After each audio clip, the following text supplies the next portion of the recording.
The stars looked different when Captain James Morrison first saw them through the viewport of humanity's newest ship. It was the year 2387, and humans had finally cracked the secret of faster-than-light travel. The breakthrough came after decades of work, and now the universe was open to them.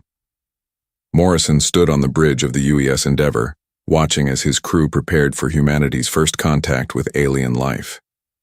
Earth's best scientists had detected signals from advanced civilizations scattered across the galaxy. After months of preparation, they were ready to meet their new neighbors. The ship dropped out of hyperspace near a massive space station. It was bigger than anything humans had ever built, made of gleaming metal that seemed to pulse with its own light. Thousands of ships moved around it like insects around a hive. This was Nexus Prime, the capital of something called the Galactic Consortium. Morrison had practiced his first contact speech 100 times. Earth's leaders wanted to make a good impression. They brought gifts of human art, music, and technology. They came in peace, ready to join the galactic community. The response was not what they expected. A sleek alien ship approached the Endeavour. The creatures that came aboard were tall and elegant, with pale blue skin and large, cold eyes. They called themselves Zephyrians. Their leader introduced himself as Counselor Veltar. Veltar looked at the humans like they were insects he had found in his food. He spoke through a translation device, his voice carrying clear disgust. "So, these are the primitives from the third planet of Sol," Veltar said, walking around Morrison and his diplomatic team. "How unfortunate that you developed spaceflight before we could stop you." Morrison felt his stomach drop. This was not going according to plan. "We come in peace," Morrison said, trying to keep his voice steady. "Earth wants to join the galactic community. We have much to offer." Veltar laughed. It was not a pleasant sound. "Offer? What could savages like you possibly offer civilized beings? Look at you. You still have hair growing from your heads like animals. Your species is barely past throwing rocks at each other." The insults continued as Veltar and his team examined the human gifts. They sneered at Earth's art, calling it crude. They dismissed human technology as toys. When they heard recordings of human music, one of the aliens made a sound of disgust. "This noise hurts our ears," the alien said. "Do you call this culture?" Morrison clenched his fists but stayed calm. The other humans on his team looked angry and hurt, but they held their tongues. They had come too far to start a fight now. Veltar led them through the massive space station. Everywhere they went, other aliens stared at the humans. Some pointed and whispered. Others just looked away in disgust. There were 12 different alien species in the consortium, and none of them seemed happy to see humans. The Vorthak were different from the Zephyrians. They looked more like giant insects with hard shells and multiple arms. But they were just as dismissive of humanity. Their representative, General Thakmor, studied the humans like a scientist looking at bacteria. "They breed too quickly," Thakmor said to Veltar, as if the humans were not even there. "Their population grows without control. They fight wars over small patches of land. They poison their own planet with waste." Morrison tried to defend his species. "We've made mistakes, but we're learning. We've ended many of our wars. We're cleaning up our planet. We just need time to grow." Veltar and Thakmor looked at each other. Morrison did not like what he saw in their eyes. "Time," Veltar said slowly. "Yes, perhaps time is exactly what we need to discuss." The meeting that followed took place in the consortium's Great Council chamber. Representatives from all 12 species sat in a circle around the humans. Morrison and his team stood in the center like prisoners on trial. Veltar spoke to the assembled aliens, his voice echoing in the vast room. "Fellow beings of the consortium, we face a problem. These humans have developed space travel. They seek to spread across the galaxy like a disease. We have seen their history. They are violent, chaotic, and destructive. They will contaminate everything they touch." Morrison tried to interrupt, but guards stepped forward to silence him. "However," Veltar continued, "we are not without mercy. We offer the humans a choice. They may remain in their small corner of space within 50 light-years of their home world. They will not expand beyond this zone. They will not contact other species. They will not interfere with consortium business." The chamber fell silent. Morrison felt his heart racing. "And if we refuse?" Morrison asked. Veltar smiled. It was the most terrifying expression Morrison had ever seen. "Then we will solve the human problem permanently." Morrison and his team were escorted back to their ship. They were given 1 week to carry the consortium's ultimatum back to Earth.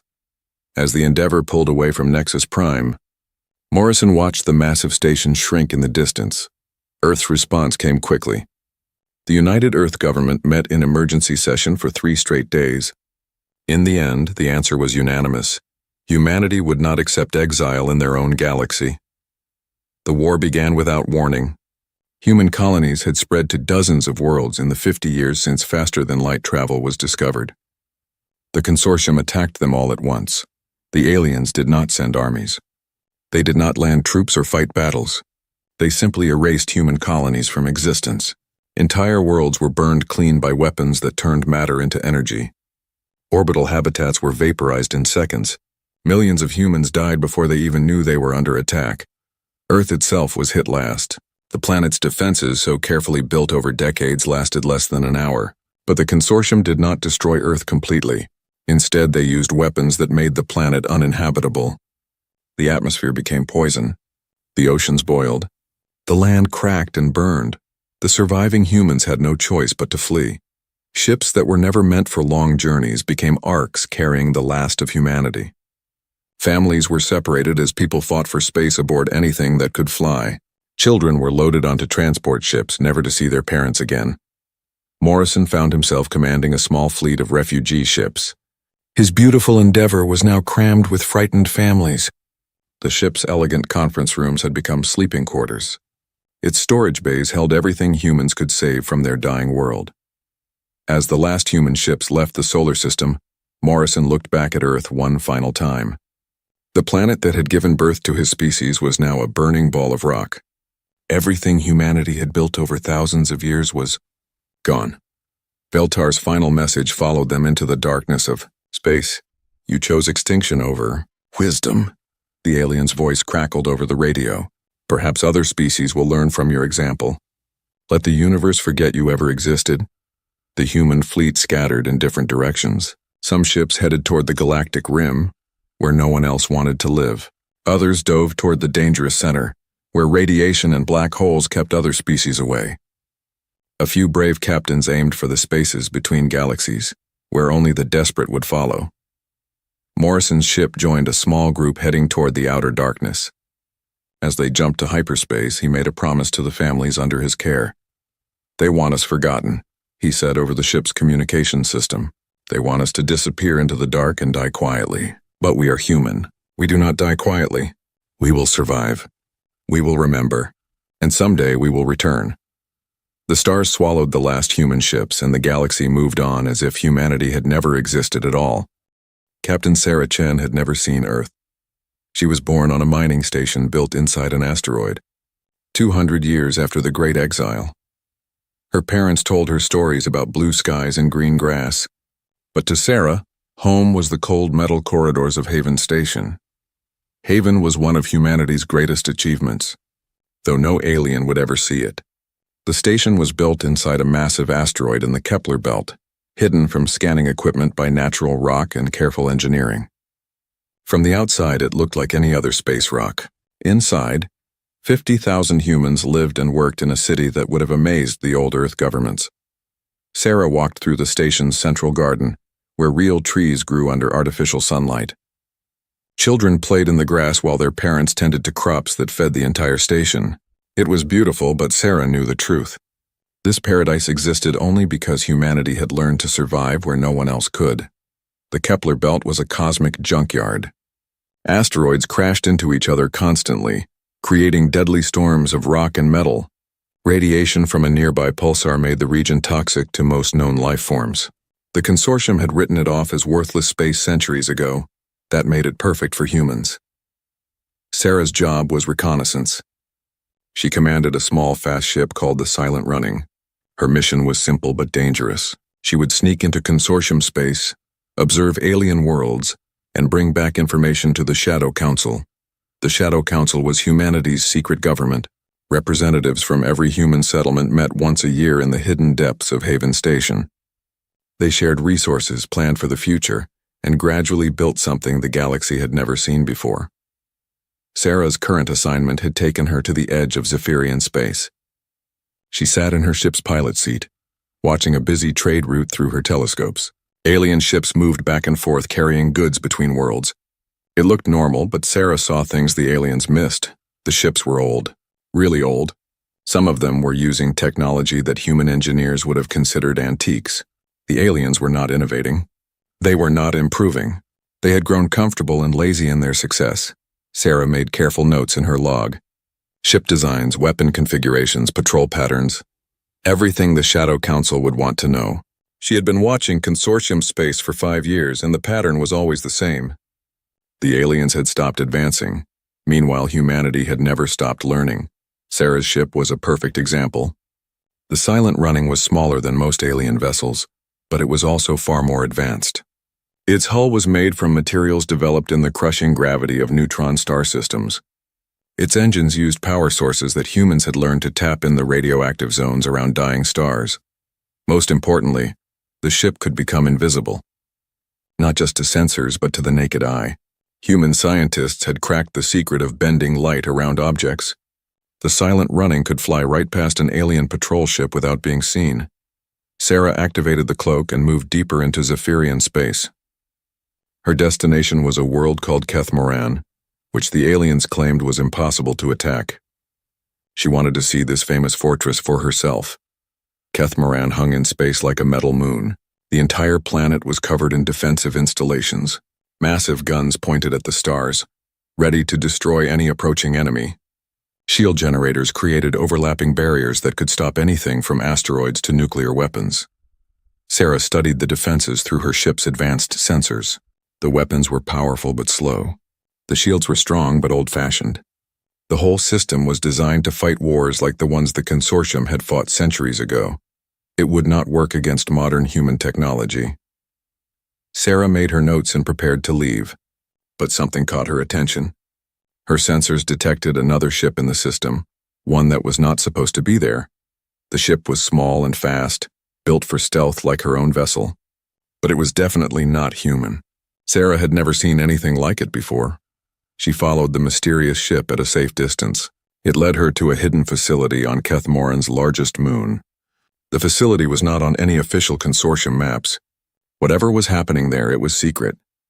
Sarah moved closer, using her ship's best sensors to penetrate the facility's defenses. What she saw inside made her blood run cold. The facility was a prison. Thousands of beings were held there, members of species Sarah had never seen before. They were thin and weak, clearly suffering from poor treatment. Guards from the Consortium's member races kept them in line with energy weapons. These were not criminals. They were slaves. Sarah had discovered something the Consortium did not want the galaxy to know. Behind their claims of civilization and order, they were enslaving entire species. These prisoners were probably the survivors of worlds that had refused to join the Consortium willingly. Sarah recorded everything she saw, then carefully made her way back to human space. This information was too important to risk losing. The journey back to Haven Station took 3 weeks. Sarah spent the time thinking about what she had seen. The Consortium was not just arrogant and stagnant. They were evil. They talked about civilization while enslaving anyone who opposed them.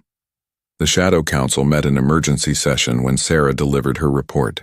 The 12 representatives sat around a simple metal table in Haven's deepest levels. These were people who had lived their entire lives in exile, who had built new homes in the galaxy's most dangerous regions. Admiral Marcus Webb, the Council's military representative, studied Sarah's recordings with growing anger. Webb was old enough to remember the stories of Earth's destruction. His grandfather had been there when the last human ships fled their dying world. They have not changed, Webb said quietly. They are still the same monsters who burned our home. Dr. Elena Vasquez, the head of human intelligence, was more practical. The question is, what do we do about it? We have the numbers now. 50 hidden settlements across the galaxy, maybe 200 million humans in total. But they still have thousands of worlds and billions of soldiers. Sarah spoke up from her place at the table. With respect, Dr. Vasquez, I do not think their numbers matter anymore. I have been watching them for 5 years. They are weak. Their technology has not improved since the exile. Their fleets are slow and predictable. They only win because no one has challenged them. Webb nodded slowly. The captain is right. We have spent 2 centuries learning to survive in impossible places. They have spent 2 centuries growing fat and lazy on their thrones. The debate went on for hours. Some council members wanted to wait longer, to build up human strength before revealing themselves. Others argued that humanity was ready to reclaim their place in the galaxy. In the end, it was the discovery of the slave camps that decided the issue. The council voted unanimously. After 200 years of hiding, humanity would return to the galactic stage. But they would not announce themselves with diplomacy or grand speeches. They would begin with action. Webb was given command of humanity's first military operation since the Exile. His target was Kethmoran itself, the fortress world that the consortium claimed could never be conquered. The human fleet that assembled for the mission was small by consortium standards. Just 50 ships carrying a total of 5,000 soldiers. But every ship was a masterpiece of human engineering, built with 2 centuries of hard-won knowledge. Sarah volunteered to guide the fleet to its target. As the silent running led the human ships toward Zephyrian space, she thought about the children playing in Haven's gardens. They deserved better than a life spent hiding in the shadows. It was time for the galaxy to remember that humanity existed. The attack on Kethmoran would begin humanity's return to the stars. But first, they would show the consortium what 200 years of exile had taught them. They had learned to survive anywhere. They had learned to build anything. They had learned to fight in ways the galaxy had never seen. Most importantly, they had learned that freedom was worth any price. The attack on Kethmoran began at exactly midnight station time. Admiral Marcus Webb watched from the bridge of his flagship as 50 human ships approached the most defended world in consortium space. The planet's massive defense guns tracked toward the approaching fleet, but they found nothing to shoot at. Every human ship was cloaked, invisible to both sensors and the naked eye. The Zephyrian defenders saw empty space where death was approaching. Webb had studied the fortress world's defenses for months. The shield generators were powerful but predictable. They created a solid barrier around the planet like a soap bubble made of energy. The Zephyrians thought this made them safe. They were wrong. Human scientists had learned to manipulate gravity itself during their exile in the dangerous regions around neutron stars. Webb's ships did not try to break through the shields. Instead, they bent space around themselves, slipping between the gaps in reality like ghosts walking through walls. The first the Zephyrians knew of the attack was when their defense satellites began exploding. Human Marines, trained in zero-gravity combat, had already boarded the stations and disabled them from within. The great guns that could destroy fleets fell silent one by one. On Kethmoran's surface, General Velkoth woke to alarms screaming throughout his command center. The Zephyrian military leader had defended this world for 50 years. He had never seen an attack like this. "Report!" Velkoth shouted at his communications officer. "Sir, we are under attack, but sensors show no enemy ships. Defense Grid 7 is offline. Grid 12 just went dark. We are losing defensive positions faster than we can count them." Velkoth stared at the tactical display in disbelief. Red warning lights marked destroyed defenses all across the planet. But his sensors showed nothing. No ships, no energy signatures, no indication of any attacking force. Then the lights went out. Human engineers had identified the planet's power grid during months of careful observation. While the Marines attacked military targets, technical teams struck at the infrastructure. Kethmoran's mighty fortress cities went dark as their power plants shut down one by one. In the chaos and darkness, Webb's ground forces landed. They moved through the blind and confused Zephyrian defenders like wolves among sheep. The aliens had grown soft during centuries of easy victories. They panicked when faced with an enemy they could not see or understand. The battle was over in 4 hours, not because the humans had destroyed everything, but because they had captured it. When the sun rose over Kethmoran, every major military installation was under human control. The Zephyrian garrison found themselves disarmed and surrounded, but still alive. This confused them more than anything else.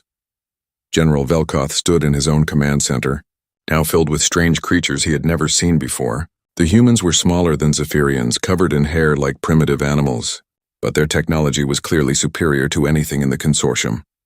A human officer approached Velkoth. She was young, with dark skin and calm eyes. When she spoke, her words were translated by a device that made perfect Zephyrian sounds.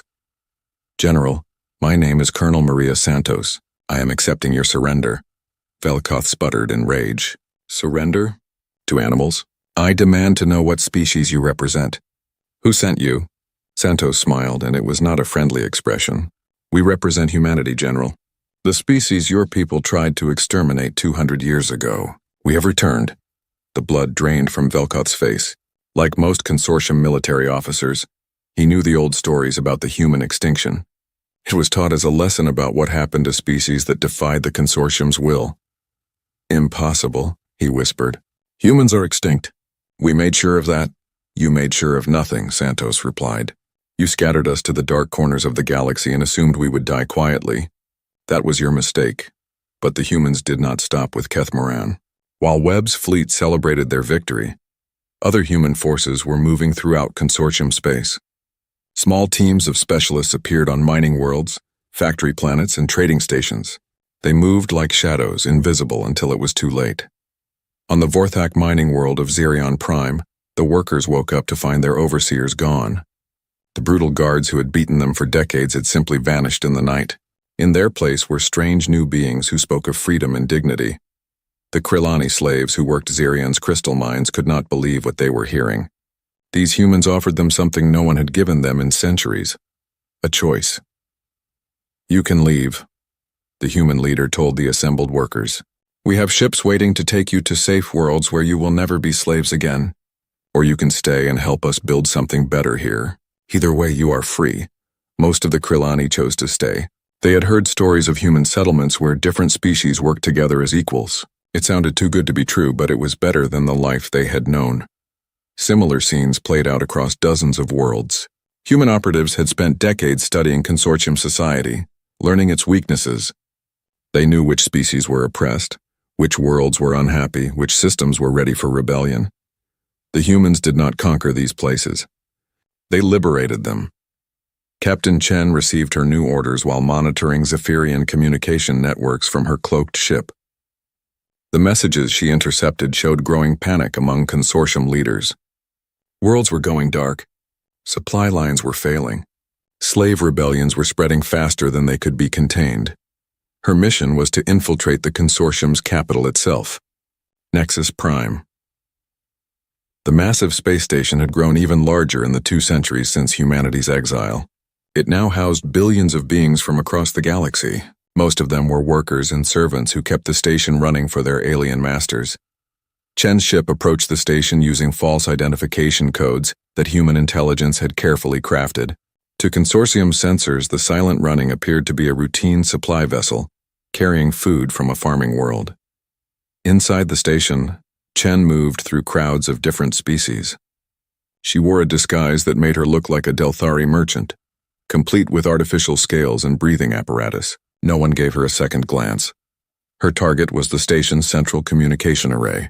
If she could access it, human technicians could take control of the consortium's entire information network. They would be able to monitor enemy movements, spread propaganda, and coordinate the growing rebellion. The communication center was heavily guarded, but the guards were watching for armies, not a single infiltrator. Chen used human stealth technology to slip past sensors and security cameras. She reached the main computer core without being detected. Installing the human virus took only minutes. The program was designed to spread slowly, copying itself throughout the consortium's networks without being noticed. Within weeks, human intelligence would have access to every major communication system in the galaxy. As Chen made her way back to her ship, she stopped to watch a news broadcast in one of the station's public areas. The consortium's official media was trying to downplay the attacks, calling them isolated incidents by unknown pirates. But Chen could see the fear in people's faces. Word was spreading through unofficial channels about the mysterious attackers who freed slaves and vanished into the darkness. Some called them ghosts. Others whispered about ancient enemies returning from the dead. The truth was simpler and more terrifying. Humanity had survived its exile and grown strong in the shadows. Now they were fighting back not for conquest, but for justice. The silent war continued for months. Human forces struck at consortium targets throughout the galaxy, always choosing their battles carefully. They avoided unnecessary casualties, focusing on military and government targets while protecting civilian populations. The psychological effect was devastating. Consortium leaders had ruled for thousands of years without serious challenge. They had grown arrogant, believing their own propaganda about being the guardians of galactic civilization. Now they faced an enemy they could not see, could not predict, and could not understand. Every day brought new reports of defeats. Worlds declared independence. Slave species threw off their chains.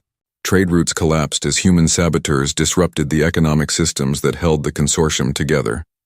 In his private chambers on Nexus Prime, High Counselor Veltar stared at reports from across the galaxy.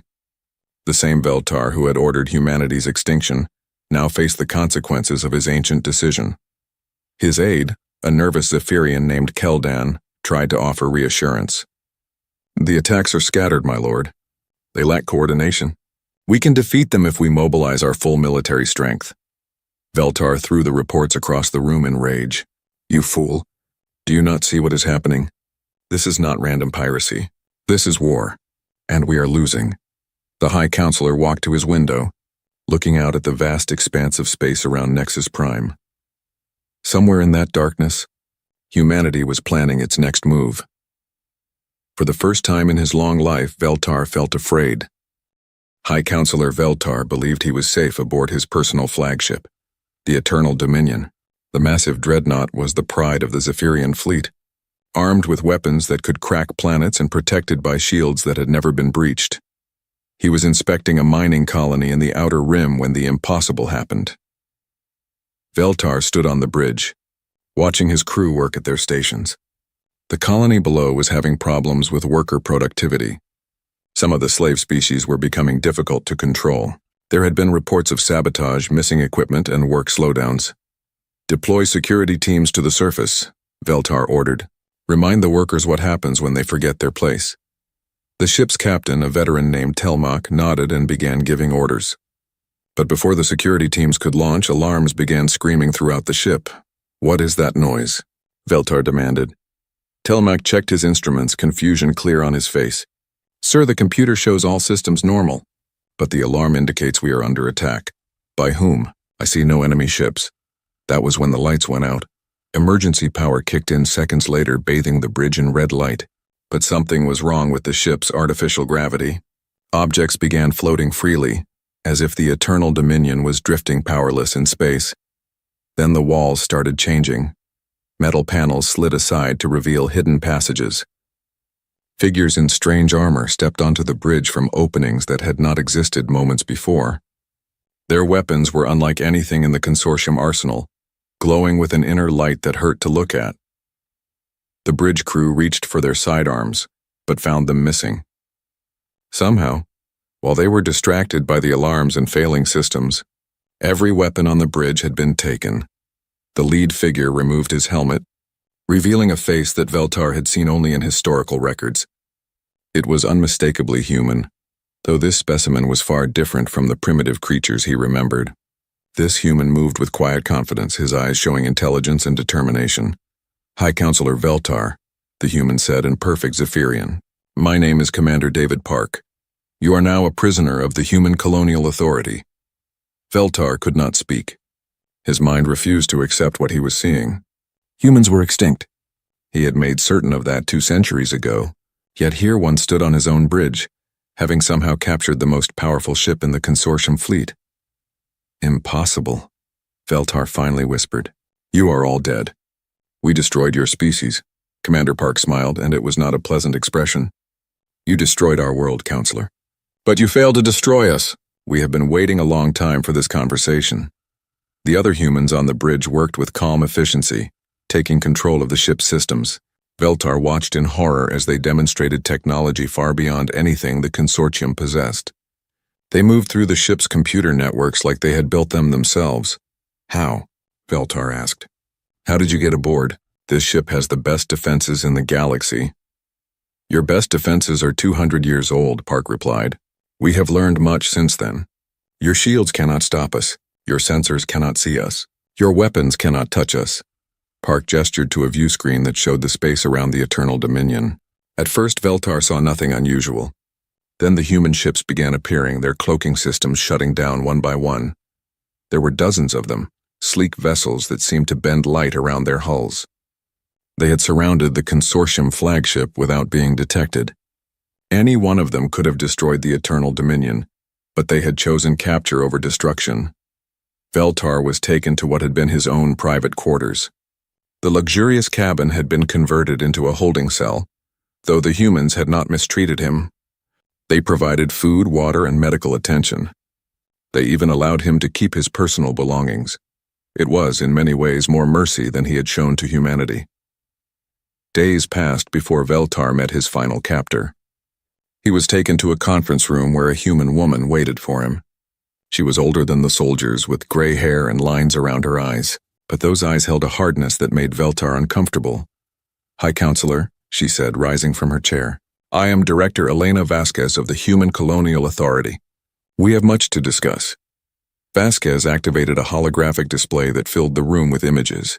Veltar saw star maps showing hundreds of worlds, space stations larger than cities, and fleets of ships that dwarfed anything in consortium space. "This is what humanity built while you thought we were dead," Vasquez explained. 400 worlds, 2,000 space habitats, and a population of over 3 billion. We survived in the places you considered worthless. We thrived in the regions you feared to explore. The images showed human cities built inside asteroids, research stations orbiting black holes, and farms growing in the radiation shadow of dying stars. It was impossible, yet the evidence was undeniable. "You wanted us forgotten," Vasquez continued. "That was your greatest gift to us. While you grew comfortable and stagnant, we faced challenges that forced us to innovate. Every day was a struggle for survival. Every problem required new solutions." Veltar studied the displays with growing dread. The technology shown was decades ahead of anything the consortium possessed. Weapons that manipulated gravity itself, ships that could become invisible at will, energy sources that tapped into the fabric of spacetime. "What do you want?" Veltar asked quietly. "Justice," Vasquez replied. "For 2 centuries we have watched your consortium oppress the galaxy. You enslave species that refuse to submit. You hoard resources while others starve. You call yourselves civilized while acting like barbarians." She changed the display to show images that made Veltar flinch. Secret prison camps, slave markets, planets stripped bare by mining operations. The dark side of consortium rule that was hidden from public view. "We know about all of it," Vasquez said. "Every crime, every atrocity, every life destroyed in the name of your precious order. We have been watching and recording for decades." Veltar felt sick as he recognized locations and operations he had personally authorized. The humans had evidence of war crimes spanning centuries. If this information became public, it would destroy the consortium's reputation forever. "You have seen what we can do," Vasquez continued. "We took your strongest fortress without losing a single soldier. We captured your most powerful ship without firing a shot. We have infiltrated your capital, your military, and your government. We could destroy the consortium whenever we choose." "Then why do you not?" Veltar asked. "Because destruction is your way, not ours. We remember what it feels like to watch our world burn. We will not become the monsters you are." Vasquez deactivated the display and sat back down. "The consortium is finished, Counselor. Your member species are abandoning the Alliance as fast as they can file the paperwork. Your slave worlds have declared independence. Your trade networks have collapsed." She was right. Even from his cell, Veltar had heard the reports. The Draconi Confederation had withdrawn from the consortium after 5,000 years of membership. The Corvo systems had declared neutrality. Even some Zephyrian colonies were considering independence. "What will replace it?" Veltar asked. "Something better," Vasquez replied. "We call it the Human Galactic Commonwealth, a voluntary association of free worlds where every species has an equal voice, where cooperation replaces domination, where strength comes from unity, not oppression."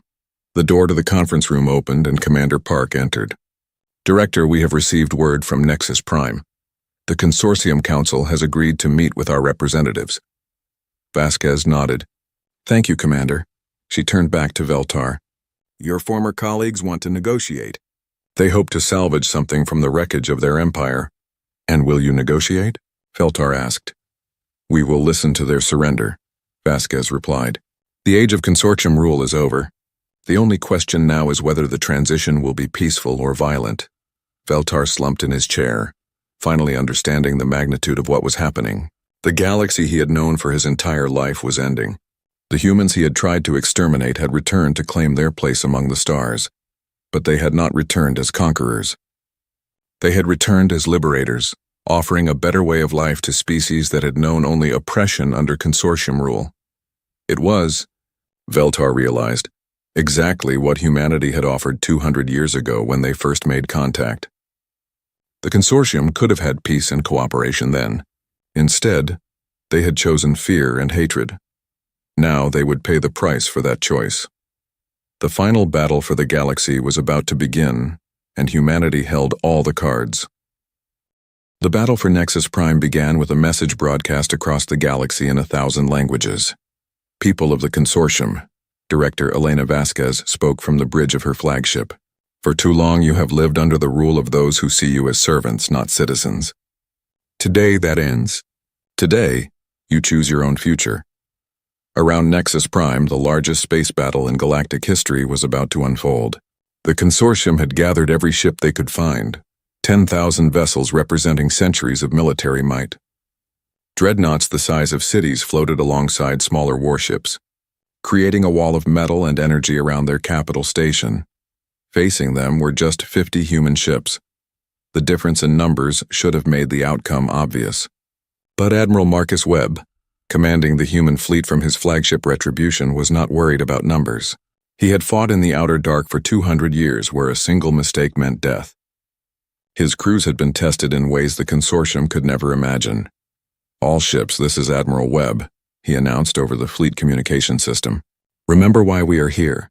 Remember what they took from us. Today, we reclaim our place in the galaxy. The consortium fleet moved first, thousands of ships advancing in the traditional formation they had used for centuries. Massive guns charged with energy that could shatter moons. Missiles launched in clouds thick enough to block out the stars. The human response was unlike anything the galaxy had ever seen. Webb's ships did not retreat or try to avoid the incoming fire. Instead, they seemed to step sideways through space itself, slipping between dimensions like ghosts passing through walls. The consortium's weapons struck empty space where the human vessels had been moments before. Then the humans attacked. Each human ship carried weapons developed in the most dangerous regions of space. Gravity cannons that could tear apart matter at the atomic level, energy beams that bent space-time around their targets, quantum torpedoes that exploded in multiple dimensions simultaneously. But more devastating than any weapon was human tactics. Webb's ships moved in patterns no consortium admiral could predict, appearing and disappearing throughout the enemy fleet. They struck at weak points, disabled key systems, and vanished before return fire could reach them. Consortium ships began falling not from destruction, but from electronic warfare that shut down their systems. Human hackers trained in networks built around neutron stars easily penetrated the aliens' primitive computer defenses. One by one, enemy vessels went dark as their crews lost control of their own ships. Admiral Thakmor, commanding the consortium fleet from his massive flagship, watched his formation crumble in disbelief. In 50 years of military service, he had never seen anything like this. His ships were being defeated not by superior firepower, but by technology he could not understand. All vessels, concentrate fire on the human flagship, he ordered desperately.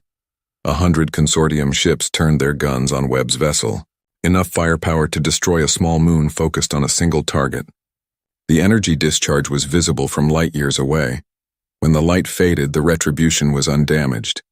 The human ship's shields had not just absorbed the attack, but seemed to redirect it, sending waves of energy harmlessly into space. Webb opened a communication channel to the consortium fleet. Admiral Thakmor, this is Admiral Webb. Your weapons cannot harm us. Your tactics are centuries out of date. I offer you one chance to surrender before more lives are lost. Thakmor's response was to order another attack, this time with everything his fleet had remaining. The space around Nexus Prime lit up like a miniature star as thousands of weapons fired simultaneously. The result was the same. Human ships danced between the energy beams, their defensive systems turning aside attacks that should have vaporized them instantly. The consortium fleet exhausted its ammunition without scoring a single hit. Then Webb showed them what human weapons could really do. A single shot from the Retribution's main gun struck Thakmor's flagship. The beam passed through the alien ship's shields as if they did not exist. then surgically disabled every major system without harming the crew. In seconds, the most powerful ship in the consortium fleet became a helpless hulk drifting in space. "Your flagship is disabled but intact," Webb announced. "Your crew is alive and unharmed. This is more mercy than your people showed humanity 2 centuries ago." Similar scenes played out across the battlefield. Human ships systematically disabled the consortium fleet without destroying it. When the battle ended 3 hours later, 10,000 enemy vessels floated powerless in space, their crews alive but defeated. It was the most one-sided victory in galactic history. On Nexus Prime, the station's leaders watched the battle's end with growing terror. High Counselor Zenthar, who had replaced the captured Veltar, stared at the tactical displays in disbelief. "They could have destroyed us all," he whispered to his aide. "Why did they not?" The answer came in the form of a transmission from Director Vasquez. Her face appeared on screens throughout the station, speaking directly to every being aboard. "Citizens of Nexus Prime," she began, "the consortium's military has been defeated, but we are not here as conquerors. We are here as liberators. Every being on this station is free to choose their own path." What happened next surprised everyone, including the humans. Across the massive station, beings of dozens of species began celebrating. Workers who had served the consortium for generations threw down their tools and danced in the corridors. Slaves who had never known freedom wept with joy, but it was not universal. Many of the consortium's ruling class barricaded themselves in their luxury quarters, terrified of what liberation might mean for those who had profited from oppression. Director Vasquez led a small team to the station's government sector. She was accompanied by representatives from many of the species that had joined humanity's cause. Freed Krillani slaves walked beside human soldiers. Former consortium subjects marched with their liberators. High Counselor Zenthar met them in the Great Council chamber where humanity had once been condemned to extinction. The irony was not lost on anyone present. "What are your terms?" Zenthar asked without preamble. "There are no terms," Vasquez replied. "The consortium is dissolved. Its member species are free to govern themselves as they choose. Its slave worlds are independent. Its ruling class will face justice for crimes against sentient beings. And what of us? What of the worlds that supported consortium rule?" Vasquez considered the question carefully. "Those who committed crimes will be tried fairly and punished according to law. Those who simply lived under the old system will be free to build new lives under the new order.